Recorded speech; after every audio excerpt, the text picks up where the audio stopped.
আমি দেখছি যে এখানে এখনো বিদেশি ছাত্রী এসে পড়ালেখা করছে, এটার মান অনেক উন্নত হয়েছে। আমি আশা করব আমার ছাত্র শিক্ষক, আমার জনগণের সমন্বয়ে এই বিশ্ববিদ্যালয়ের আরও উন্নতি সাধন হবে, গবেষণা এবং সম্পাদনের কাজে আরও অগ্রজ ভূমিকা পালন করবে। আমার ছাত্রীরা আগামী দিনে নোবেলের পুরস্কারের ভূষিত হওয়ার আশা ব্যক্ত করি।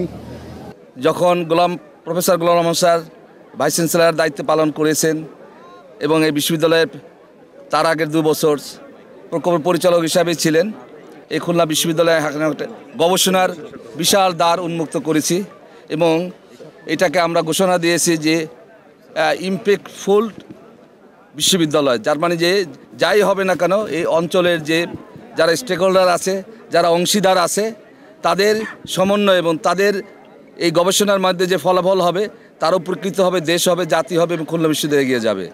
এবং আমরা এই বিশ্ববিদ্যালয়ে প্রথমে বেশ কয়েকটা কাজ করেছি।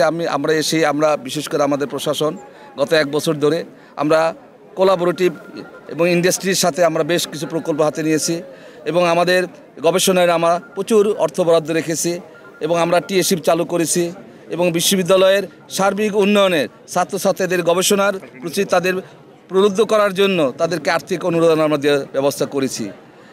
পাশাপাশি আমরা এখানে অনেক উন্নয়নমূলক কাজ হয়েছে।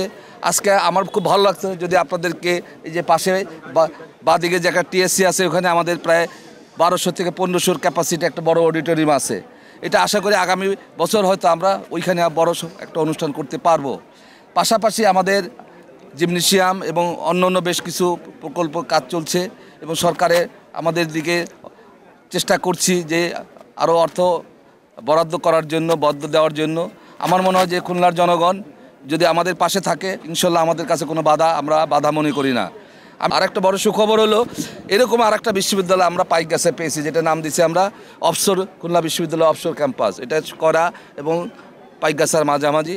আমার মনে হয় যে ওইখানেও আমরা বড় ধরনের একটা সম্ভাবনা তুলে ধরতে পারবো, জাতীয় এই অঞ্চলটা হলো কোস্টাল এরিয়া এবং কোস্টাল বিশেষ করে যে ব্র্যাকিশ ওয়াটার এবং যে মৎস্য সম্পদ, এখানে বিপুল একটা আশা আমাদেরকে দিয়েছে এবং বিশেষ করে যে ব্লু ইকোনমিক যেটা ব্লু রিসোর্ট যেটা বিশেষ করে যে সমুদ্রের যে সম্পদ সেটা আহরণের জন্য কিন্তু আমরা আগামী দিনে বেশ কয়েকটা ডিপার্টমেন্টও খুলব।